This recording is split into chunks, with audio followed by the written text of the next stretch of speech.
Tous les chiffres sont faux, donc il ne faut surtout pas demander à l'ERP, puisque il faut qu'on assume le mensonge. Donc le budget étant juste, tous les chiffres disent que c'est équilibré. D'accord? Donc demander à un ERP s'il a un goulot, non, non, tout est équilibré ici. Okay, et ça, c'est quand on a les chiffres. En gestion de projet, on n'a même pas les chiffres. Okay, le seul moyen d'y arriver, c'est de se rappeler d'une simple réalité que le goulot va créer les files d'attente et les retards. Ça, c'est de la nature, hein, c'est de la physique. Okay, donc ce qu'il faut faire, c'est d'abord, il faut arriver au stade où on a probablement mis, si on parle de plusieurs projets, donc un portefeuille de projets, on a probablement mis tous les projets sous organisation chaîne critique. Okay, et on va regarder là où les files d'attente se constituent. Okay, donc ça c'est assez facile parce qu'on regarde sans s'énerver, on dit bah tiens c'est bizarre, là, systématiquement on perd 3 semaines à cet endroit-là. Et on verra si c'est telle ressource, telle chose ou telle autre. D'accord ?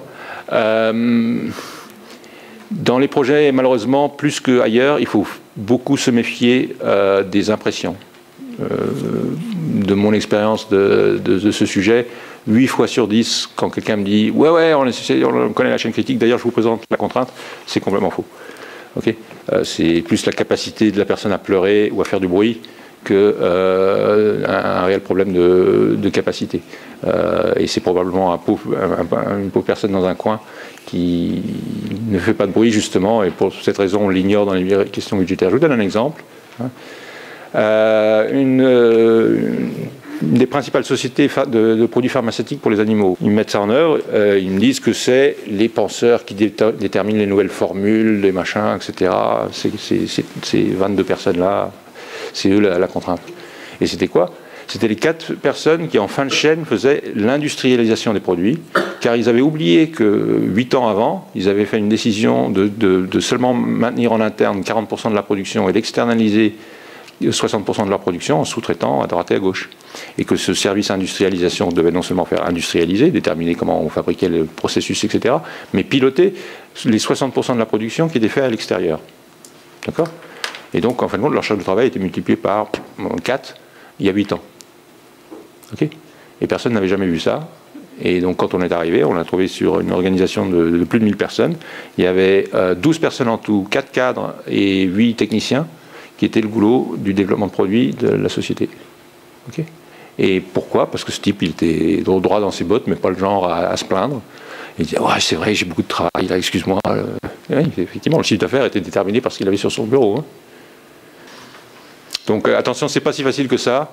Par contre, parfois, c'est des révélations extraordinaires. Hein. Nous, on a trouvé plusieurs cas ces 2 dernières années où c'était 2 ou 3 personnes clés qui avaient une compétence système de ce qu'ils faisaient et qui était vraiment la clé de voûte. Mais quand on regardait leur emploi du temps quotidien et hebdomadaire, c'était la catastrophe. Donc il a suffi de les protéger, leur donner un assistant, d'interdire qu'on les appelle, etc., et leur donner les moyens de travailler au moins 4 heures par jour, quoi, correctement. Et les performances ont explosé. Tout d'un coup, le goulot s'est vite déplacé ailleurs. Parce que si on traitait ces gens-là correctement, ils pouvaient en faire 5 fois plus. Mais une contrainte, ce qui est vicieux dans la théorie des contraintes, c'est que tous les problèmes de la société se concentrent sur cette ressource. D'accord ? C'est pareil dans une usine. Hein. L'usine dans laquelle la machine qu'on fait changer de série tout le temps, on fait du rouge, du gros, du moyen, etc., c'est le goulot, parce que toutes les commandes en retard sont devant cette machine. Ben, c'est pareil en gestion de projet. Tous les projets en retard sont sur le bureau de la contrainte. Et on lui pourrit la vie. Mais du coup, justement, pour rejoindre ce que vous êtes en train de dire, est-ce que la police fasse d'autres ressources pour éviter donc de surcharger ce moyen, enfin, ou ressource telle qu'elle est? Est-ce que ce ne serait pas une solution? Est-ce qu'il y a des alternatives? Est-ce que vous-même, vous avez mis ça en place? Est-ce que voilà. Voilà, merci. Oui, la polyvalence, c'est pas ce qu'on fait de mieux par ici. Je suis anglais, donc pareil en Angleterre qu'en France, hein, pour différentes raisons. Je ne pense pas que ce soit la chaîne critique, hein, ma réponse, mais oui, on en fait beaucoup. C'est étonnant, justement, c'est une des composantes à la fois simple, mais si rarement réellement fait que c'est curieux. Le Lean Engineering, le système Toyota de développement produit, parle beaucoup plus de formalisation de savoir-faire, de gestion de capacité, etc. Et en regardant mieux ces compétences, en les formalisant, en essayant de les documenter, etc., ça pousse beaucoup plus naturellement les gens à développer la polyvalence intelligente, voulue, dans le bon sens, etc. Donc, c'est pas la chaîne critique qui vous pousse à ça, mais bien évidemment, c'est une très importante composante de la performance. D'autant plus que cette polyvalence, autant que possible, il ne faut pas hésiter à la faire transversale fonction. Un projet de développer un nouveau produit, il n'y a rien de plus transverse, c'est compliqué que quoi que ce soit dans la société. Ça commence au marketing, qui l'envoie par-dessus le mur dans la R&D, qui elle-même va l'envoyer par-dessus le mur à l'ingénierie, qui va l'emmener avec un bâton de dynamite attaché à la production par-dessus le mur, et etc. D'accord ? Donc, et ils ne se parlent pas, même pas à la cantine. Ok ? Donc, si on peut former les gens non seulement en polyvalence au sein d'un service, mais proposer quelqu'un qui fait de la formulation, aille passer un peu de temps dans le marketing et ainsi de suite, ça ira d'autant mieux. Les silos les plus impressionnants, on les trouve en gestion de projet. Moi-même, je suis ingénieur. Je n'ai pu avoir dans mes études une note faite en projet qui compte pour moi qu'à partir de mon école d'ingénieur. Ça ne m'est jamais arrivé avant. Vous prenez l'équivalent aux États-Unis, les gamins à 6 ans travaillent en groupe, en projet, et leurs notes comptent déjà pour eux, pour leurs évolutions. Ils ont culturellement une avance sur nous et un respect de l'autre personne dans l'équipe qui est fantastique. Pour avoir travaillé dans l'automobile, donc en France et aux États-Unis en particulier, en France, sur une équipe projet, il faut 5 fonctions différentes, marketing, engineering, etc., etc. Fondamentalement, on va vous donner 3 personnes. 2 fonctions ne sont pas remplies, mais vous allez mettre toute votre gloire à faire le projet coûte que coûte, quelle que soit la chaîne. Alors pour faire la chaîne que vous présentez, et c'est vrai, on en parle depuis les années 90, faut une confiance complète dans le reste. Aux États-Unis, vous ne commencez pas un projet tant que votre équipe n'est pas au complet. C'est impensable. Et au Japon, c'est très différent.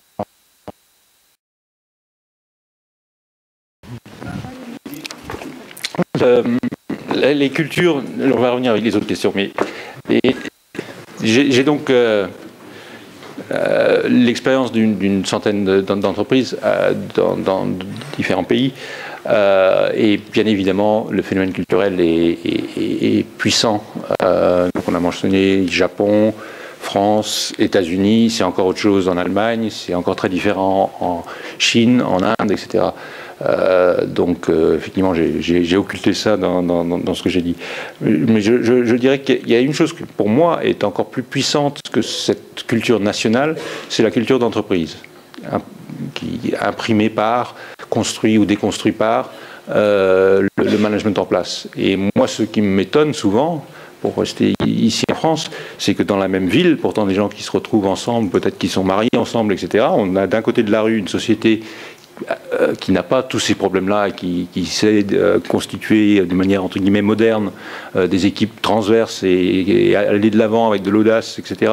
Et de l'autre côté, on a les genres d'exemples anecdotiques que vous décrivez, où ce sont juste des morts vivants qui le statut compte avant tout, on fait semblant de travailler partout et on passe son temps à essayer de trouver le coupable de tel ou tel échec. Donc oui, les phénomènes culturels existent. Je crois qu'il ne faut pas trop se laisser préoccuper par ça, parce qu'après, les exceptions au sein d'un pays, au sein d'une culture, peuvent être extraordinaires. Tout est possible, que ce soit en France, en Chine ou ailleurs, en bien ou en mal. En tout cas, c'est mon vécu qui est comme ça. Mais bien évidemment, il faudra prendre en compte la moyenne, l'engagement d'un délai d'un Chinois. C'est plus une histoire de garder les faces, etc., que... c'est pas parce qu'il s'est pas engagé sur quelque chose en fait, par exemple. Et aujourd'hui, on s'aperçoit qu'on a encore beaucoup de situations où on se limite à des tableurs Excel dont on fait varier la largeur des colonnes pour réaliser un diagramme de Gantt en coloriant les cases. Donc ça veut dire que je partage un peu votre avis sur le fait que l'utilisation des outils automatisés d'ordonnancement est encore très rudimentaire dans beaucoup de secteurs. C'est pas le cas de tous les secteurs. Alors ma question est la suivante. Je voulais savoir quelle était la situation de votre point de vue et si on pouvait attendre des progrès de l'automatisation pour supporter la méthode du chemin critique. Et qu'est-ce que peut-on attendre des logiciels actuels et en quoi doivent-ils progresser? À ma connaissance, un outil comme Project, par exemple, dont on nous rebat les oreilles tous les jours, excusez-moi de le citer, est totalement incapable aujourd'hui de gérer cette combinatoire entre chemin critique, chemin sous-critique, et donc de supporter une automatisation dans l'entreprise. Qu'en est-il ? Les outils de gestion de projet standard inspirés par le Critical Path Method, CPM, ou PERT, etc., que vous évoquez, de type Microsoft Project, ne sont pas conçus, ne sont pas architecturés pour gérer le dilemme flux-capacité. Et c'est pareil d'ailleurs avec le MRP pour la production. Okay, ça a été construit dans un autre monde où on pouvait ignorer le côté capacitaire, aussi bien pour le MRP d'ailleurs que pour MS Project, les histoires de Dupont, etc. Le modèle initial imaginé pour le Critical Path Method permettait d'avoir une hypothèse de capacité infinie qui n'était pas absurde dans les développements de la Navy et de Dupont de l'époque. Donc ces outils effectivement n'ont pas dans leur ADN la capacité de regarder les choses comme ça.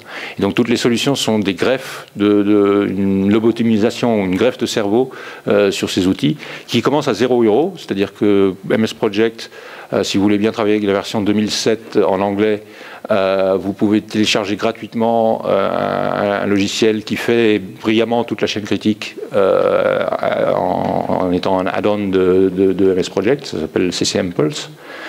C'est une société qui a fait faillite avec un très beau logiciel et qui, en mourant, l'a mis en logiciel libre. Après, vous avez plein d'autres solutions. Aujourd'hui, une bonne dizaine de grosses sociétés. Historiquement, une qui s'appelle ProChain, qui se greffe sur MS Project très bien. Et des logiciels qui sont maintenant complètement nouveaux et à part, in the cloud, de type Excepron, et qui ont la particularité d'avoir été conçus sur un nouveau modèle. D'abord, c'est vous payez au fur et à mesure pas cher, etc. Tout ça est disponible sur Internet, donc vous n'avez rien sur votre ordinateur. Et ça a été conçu pour être extrêmement facile à utiliser, pour ne pas avoir besoin de formation, etc. Et donc ça a une convivialité, une facilité de mise en œuvre extraordinaire. Donc il y a beaucoup de choses. Le problème avec le cloud pour les projets de développement produit, soyons clairs, c'est un énorme problème de confidentialité. C'est refusé par... Pour moi, tous mes clients qui font du développement produit le refusent pour des questions de confidentialité. C'est extraordinaire. Et dans le monde du logiciel, ce qui est incroyable, c'est impossible, sauf vraiment à prendre le clavier du bonhomme et passer 1 heure sur son disque dur, de savoir où il en est. Hein. Okay, et si un programmeur termine un code en 1 nuit au lieu de 2 semaines, c'est facile, sans que même il s'en rende compte et qu'il se gêne, il va tuner, hein, il va revérifier, etc. En fin de compte, ça marche tout de suite. Il valait mieux pas y toucher. Il va faire un truc compliqué, fragile, etc. La beauté de l'algorithme, il l'avait trouvé la première nuit. Okay, mais il va machin, etc. Et il va le donner juste avant ou juste après l'engagement en disant chef, c'est fait, ça devrait marcher. En fin de compte, il a fait du premier coup. Une dernière question ? Parce que souvent, la question qu'on se pose, c'est où est-ce que je vais aller pour pouvoir vérifier après que je suis bien en train d'y aller. Mais si j'ai moins l'attention, la préoccupation de savoir si je vais bien partout, c'est toujours la question des optimums locaux, hein. Si j'ai moins cette préoccupation de vérifier point par point que je suis dans les clous, parce que seuls certains clous m'intéressent, ben je me moque aussi de la façon dont j'ai déterminé la position des clous pour ce qui ne m'intéressera pas. Je ne sais pas si je suis clair, mais si je ne le suis pas, c'est la faute de Philippe, parce que l'écouter pendant 1 heure... Oui. Ce qui est hallucinant, c'est, je vais donner l'exemple parce que je pense que tout le monde peut le comprendre, des budgets annuels des entreprises, mais dans le monde des projets, ce qui est marrant, c'est qu'on vous sort des tableaux, on vient d'arriver, oui, on va vous montrer ceci et cela. Mais ne serait-ce que le pointage, quand on est en portefeuille projet dans une entreprise qui a soit une ETI ou une grosse société, donc il y a plus de 40 personnes, entre 40 et 4000 personnes qui sont concernées par les projets. Okay, on a un système de pointage. Normalement, soit en fin de journée, soit en fin de semaine, peut-être en fin de mois, on dit j'ai passé ma semaine à faire ça. Je suis en multi-projet, donc j'ai passé un peu de temps sur mon projet SNCF, un peu de temps sur le projet Alstom et un peu de temps sur le projet d'Intel, là, dans une boîte d'ingénierie, une SS2I. Hein. Et si le budget vendu pour la SNCF est amplement large, celui de Alstom amplement sous-estimé, etc., on va passer du temps à faire de l'Alstom en pointant SNCF. Ouais. Et après, les patrons vont passer leur temps à interpréter les chiffres. Pas moi, hein, mais... Donc, c'est vrai qu'il y a un micromanagement, mais en plus avec une grande quantité de chiffres faux. Un autre truc qui est toujours spectaculaire, qui est une des premières questions que je pose, et là, pour le coup, je ne crois jamais mes prospects et mes clients, c'est vous respectez vos projets dans quelle proportion? Hein, voilà, ils ont entendu parler de ce truc, terminer vos projets à l'heure, ça m'intéresse parce qu'ils sont en retard, on est en retard, etc. Venez, monsieur Maris. Ah bon, alors vous terminez vos projets toujours en retard, un peu en retard. Oh, on est à 64% de time to market. On a 36,4% de projets en retard. Okay. C'est complètement faux. Je n'ai pas encore en France trouvé une société qui dépasse 0%. Et des très grosses et belles sociétés incluses dans le panel. Pourquoi? Parce que le dernier délai qu'on a indiqué, c'est celui qu'on a donné peut-être la dernière année. Hein, et moi qui suis un peu, pas fouille machin, mais archéologue, je leur demande leur portefeuille projet de 2005. Je leur dis, c'est curieux, il est déjà là. Ah, c'est bien celui-là que vous me dites que vous venez de terminer à l'heure. Et là, il dit que vous allez terminer en 2008, mais Mais il a 6 ans de retard, votre projet, monsieur. Ok, c'est toujours comme ça. Ok, allez.